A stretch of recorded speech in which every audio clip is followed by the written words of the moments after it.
Welcome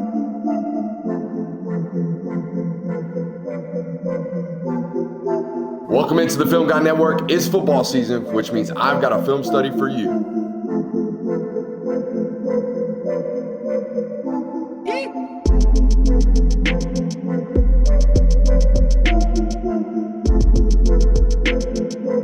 What's up? Really like that. You really like that?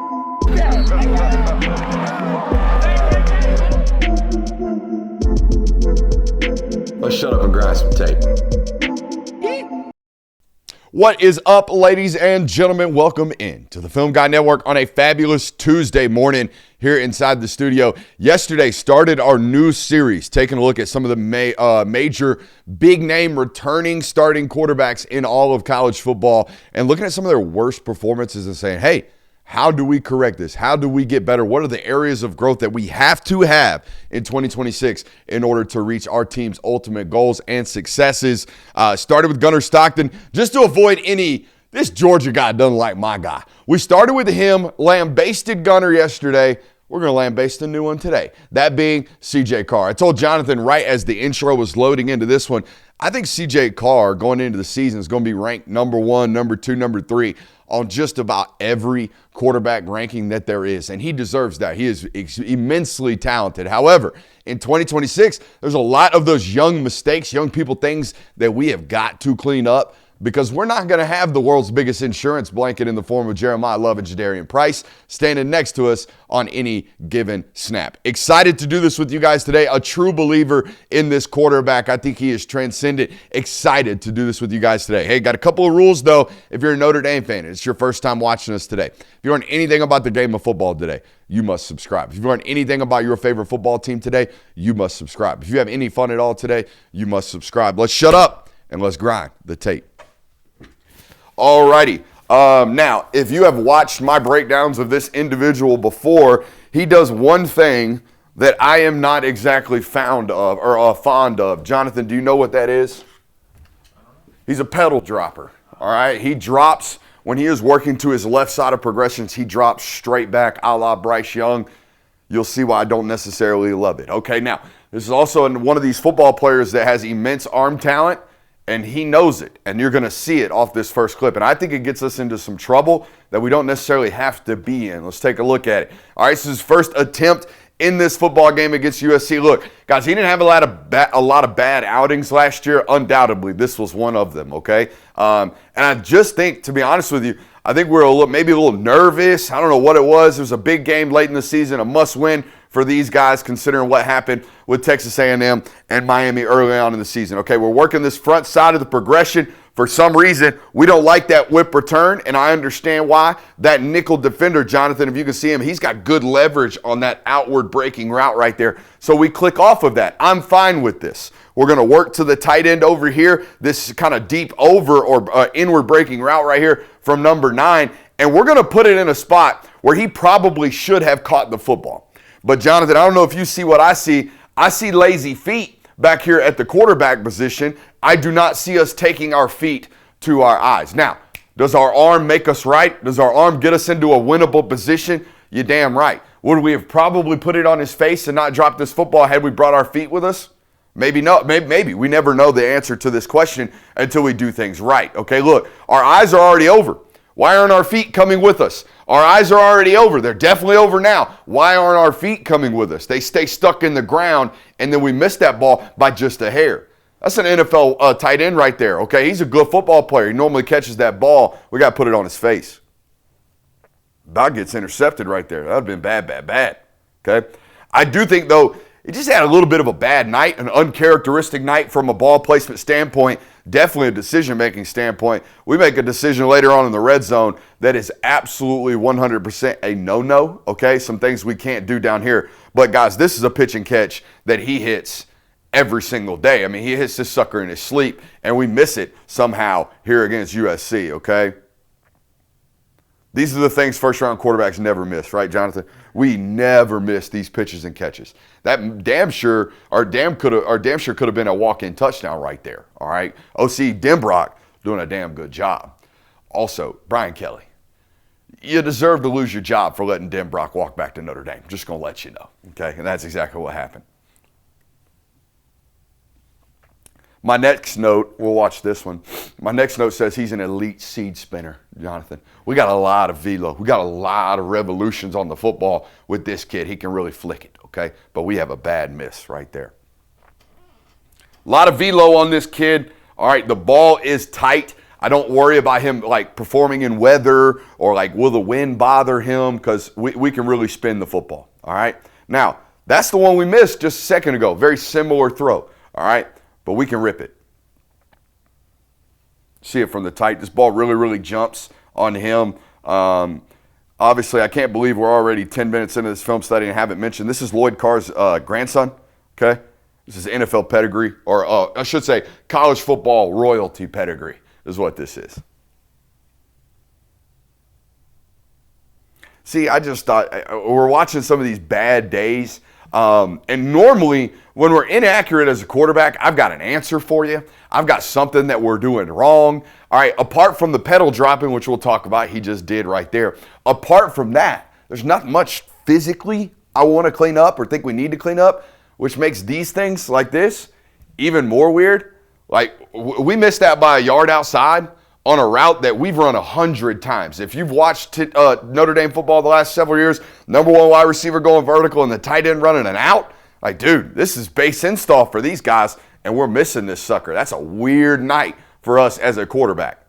Again, no real answers. I don't know why. I don't know why we're missing this. I just think, again, I think maybe nerves. Maybe we're a young football player. I mean, Jonathan, we're big on the pause test around here. This guy passes it almost every single time from an upper body standpoint, okay?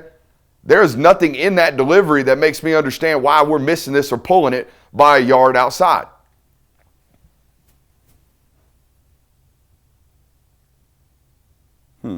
Oh, another just, whoa, hey, young guy, calm down just a tad bit, okay? We never predetermine spins. Never predetermine spins. This is a lack of feel right here. Now, we eliminate a lot of this. The more and more we play football, we start to feel these things a little bit better. But, buddy, this is not a pocket to spin out of. We should never, ever, ever predetermine spins. Shouldn't. We should feel those things. We shouldn't, oh, I'm going to spin here. No. They should happen as they progress. It's weird, though, because we can't do that. We had a moment in the Miami game, first career start of our life, where we feel immediate pressure from Ruben Bain, and we spin out, and then we throw a ball out of bounds, and we save a drastic sack. All right, I think we're predetermined in things like this, and we can't do that. In fact, I think there's ample room for us to just hang out in that pocket, okay? All of our concepts are working back over here. I see why he's trying to get his exit strategy back to the left. Do you see that? So I'm somewhat okay with it, but we can't predetermine those things. I do love the mechanics. I don't think there are any moments of wasted energy from this football player.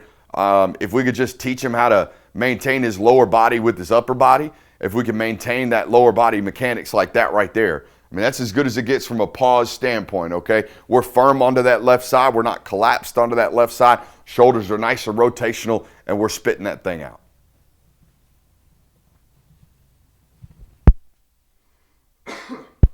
Now, one thing I haven't mentioned, and I told Jonathan before the show, guys, we have 27 plays today that we're going to watch of him over 2 football games. You know what that tells me? We watched 37 plays of Gunner in 1 football game yesterday. You know what that tells you as an audience? He wasn't asked to do a whole hell of a lot last year. You know why?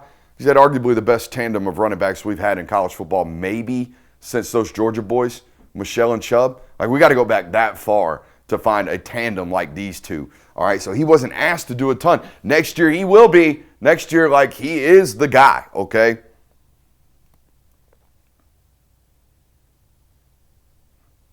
Just looking at his mechanics here, guys. I love how our front knee's not locked out, okay? Our back foot stays intact, but you can see that toe coming up a little bit. You see the turf fly off that right big toe? That's what it's supposed to look like, okay? A little different than the toe lifter we watched yesterday, right, Jonathan? Now, guys, an absolute catastrophic, cannot do it, what on earth were we thinking type of play right here. Okay, 3rd and goal, ball at the 2-yard line. We've got a 14-10 lead with 6 minutes left in the second quarter. Okay? One of those things, you got to bring him in the room. You got to say, son, what in the hell? Why did our brain short circuit right here? Understand. Get it. Hey, they've covered us, right? The play is cooked. The play is chalked. Maybe force it to the tight end. Do something. All right? What we can't do is what we're about to do. What we're about to do is reverse complete field with what? No options. There's nobody over there, right? We just got to talk about exit strategy. As a quarterback, we got to know it. We got to know what our exit strategy is. We're running a dead grass right now. We're going to compound the issue by running a negative grass. No, sir. Absolutely hell to the no. Okay? And then, instead of throwing the ball away, we try to compete a little bit too much into some hellified clouded windows. We throw a pick right here, guys. We cannot do this. Okay? Cannot do this. Now, they come back, they end up winning this football game by a lot of points. But that's a no-no. Can't do that.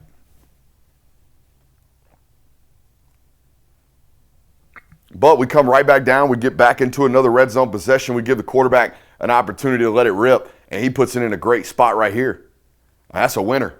That's a winner over the middle of the field in an RPO format right there.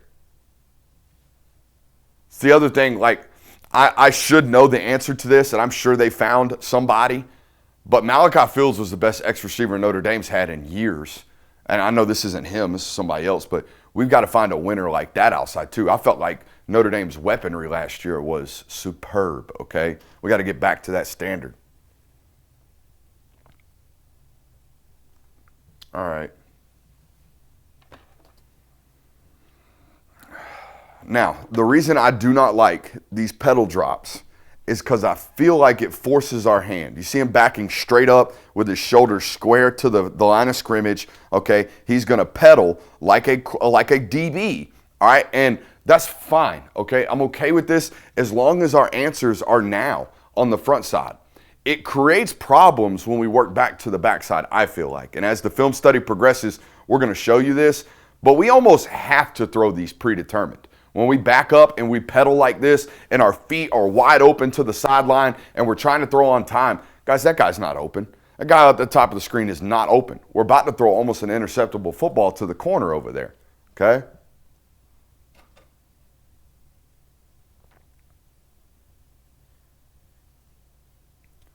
Like, how do we, from this platform, Jonathan, how do we get back over to this? How do we get back over to this? If we have to, you know what I mean? And we're going to see it a little bit later. We don't. The answer is we don't. We get over there with our feet over here and we kind of have to do one of those. And that's a big time no-no, okay? At least in my history of evaluating this position, okay?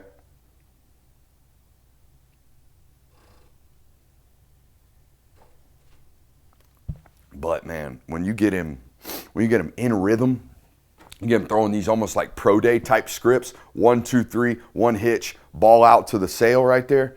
That's damn good. You know what I mean? That's a great ball. Ball slightly on the left hash. It's an easy flick for the kid, okay?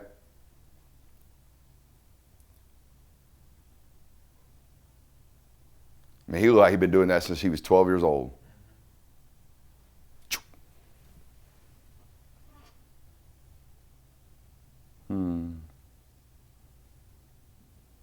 What in the hell? Oh, we need the grab. I need the catch right here, dude. I need that catch. It's 3rd and 4. Got to have this. We got pressure in our face as a quarterback. We're doing everything we can to get it past that guy. We got to catch this football. Do see some scheme repetitiveness, though. Okay? This is that same kind of sail against man coverage that they've been running. Or out, whatever you want to call that. It's a 4-yard route. It's more of an out.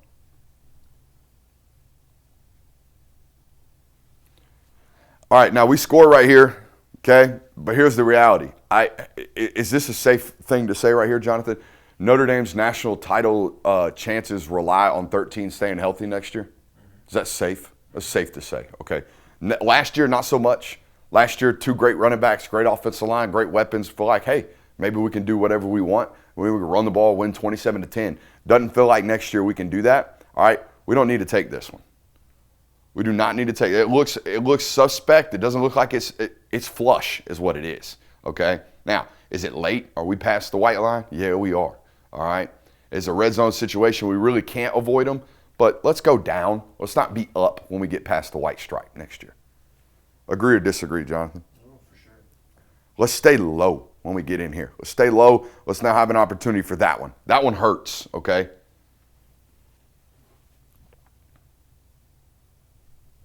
Same thing here. I love the aggressiveness, okay? I don't know why my notes say let's stay up. Oh, yeah. Love the aggressive pull right here. Guys, that dude is selling out to stop Jeremiah Love, all right? Next year, we cannot get tackled by whatever that was. That guy tapped us on the hip, and we're just going to fall down and stay on our leg. Like, we got to stay on our feet, okay? They've got an opportunity for a big play right there. He makes a lot of these plays, though, is what the notes say. I bet this is a big-time throw. I'm feeling a slot fade right here, Jonathan.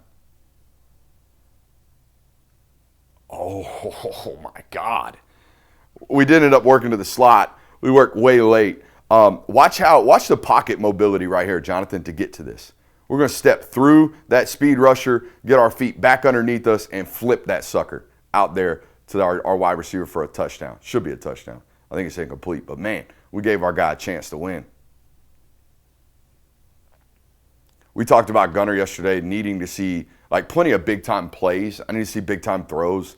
This kid's tape is littered with big-time throws. You know what I mean? That's good shit right there. All right, let's watch this Stanford game, okay? Again, guys, that's play 69. We watched 14 snaps of the kid. He wasn't asked to be the guy.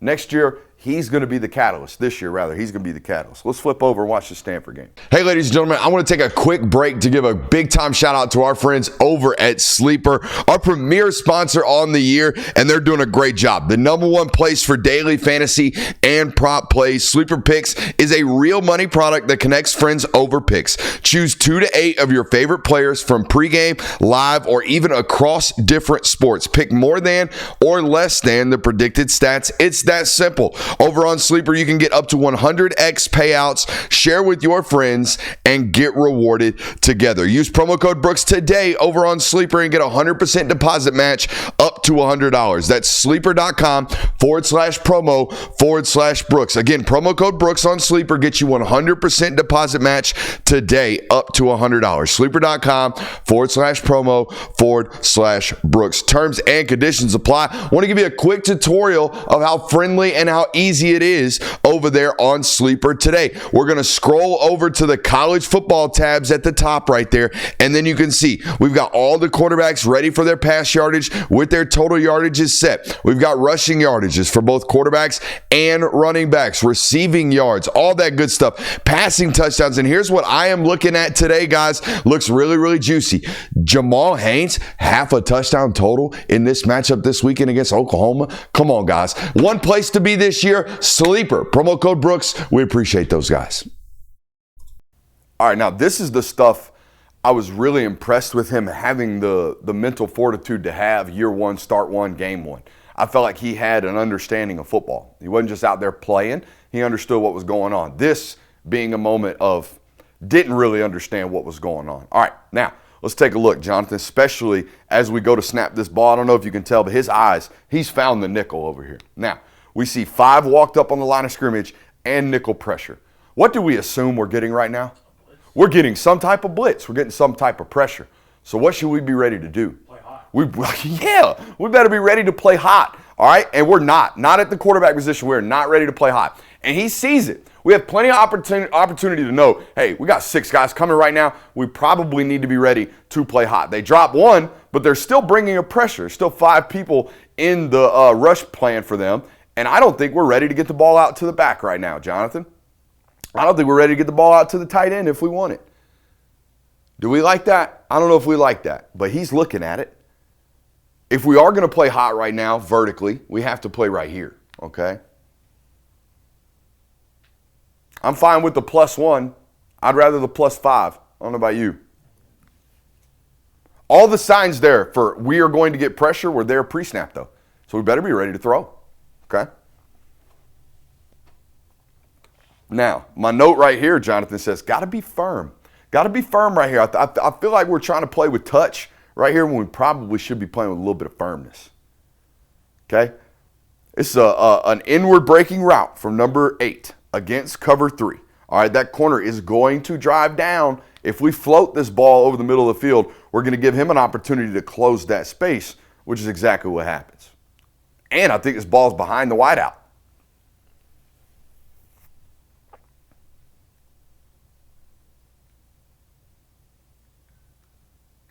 Got to have a better spot.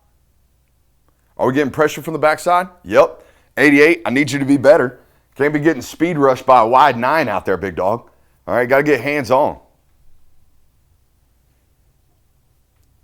But any of those runners over the middle of the field, ball placement's more important than anything else. If we don't put that ball out in front, we're going to lose.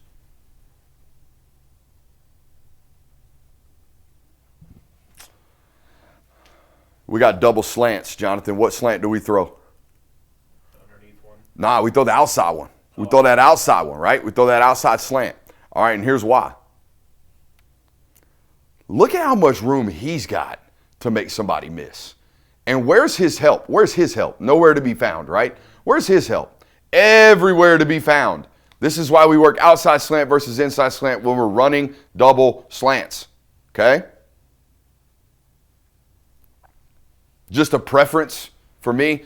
I mean, hell, it's over here on the wall. We never throw the inside slant, ever. Now, he's going to correct himself. I put this on the study because we correct it a little bit later, and you'll see why.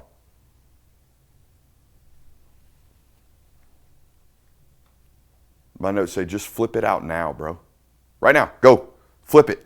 Let's go right now. Flip that ball out to that tight end. That is the whole reason we've called this play. Look at all that grass, right? They've been in a cover 3. Where are we vulnerable in cover 3, Jonathan? Seams and flats. Seams and flats. We're vulnerable right now as a defense. Give him that football. We do not need to be dragging this play out. We definitely don't need to be doing that, all right? We don't need to be working back towards where all of our play action is working, guys. Look at our motion of our offensive line. Where are they moving? They're moving this way, all right? So where are they pushing their football players? That way. Where should we never scramble? That way. Right now. Flip that sumbitch out and let's go. Can't do that. Can't do that. I think do we put the ball at risk trying to throw this as we're getting sacked?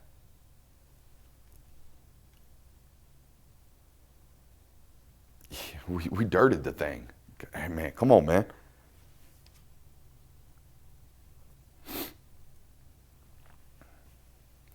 Up, not out. Up, not out. Up, not out. I will say it over and over and over and over and over again on this network. Up, not out.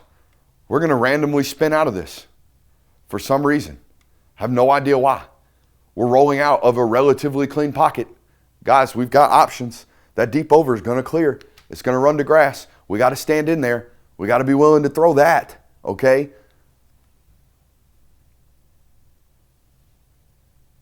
It would be a double negative, in my opinion, if you reverse out of a clean pocket inside your own end.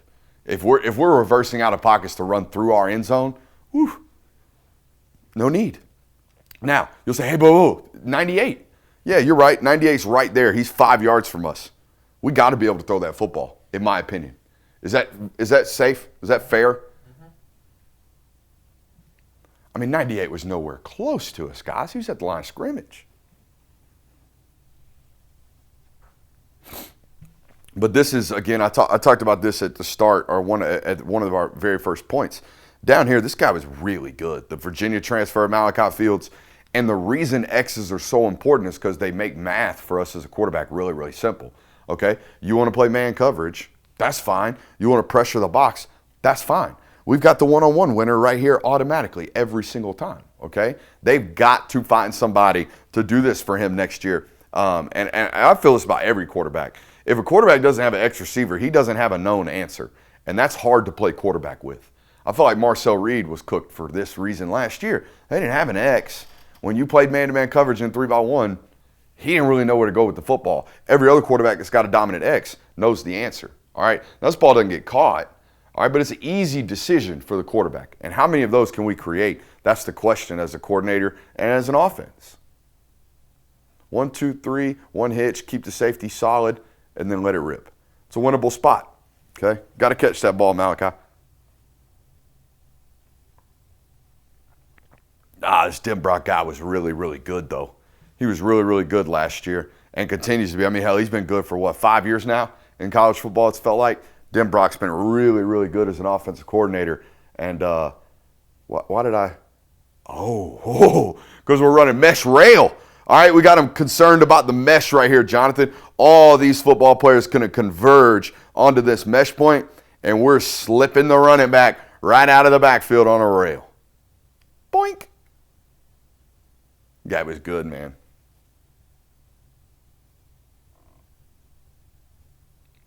I think he's really, really good. I would borderline say great with the touch passes, okay? Every 2 and 3 ball, man, they're in great spots, okay? Those 1 balls are real firm, like we call those frozen ropes. Those 2 balls are a little bit layered. Those 3 balls are like moon balls, okay? Russell Wilson style. I think he's really, really good at 2 and 3, all right? Great touch thrower. I think this is our lone miss in this area of our game, right? We hit a lot of these last year. We hit a lot of these throws, and honestly, I didn't feel like this was in a bad spot. I feel like this one's in a winnable spot for our wide receiver to go get. And that, to me, is why he's tremendous here, okay? Our platform and our mechanics are consistent top to bottom on all these throws. We are never, ever shooting a jumper or shooting a fader here. We're standing tall and we're ripping.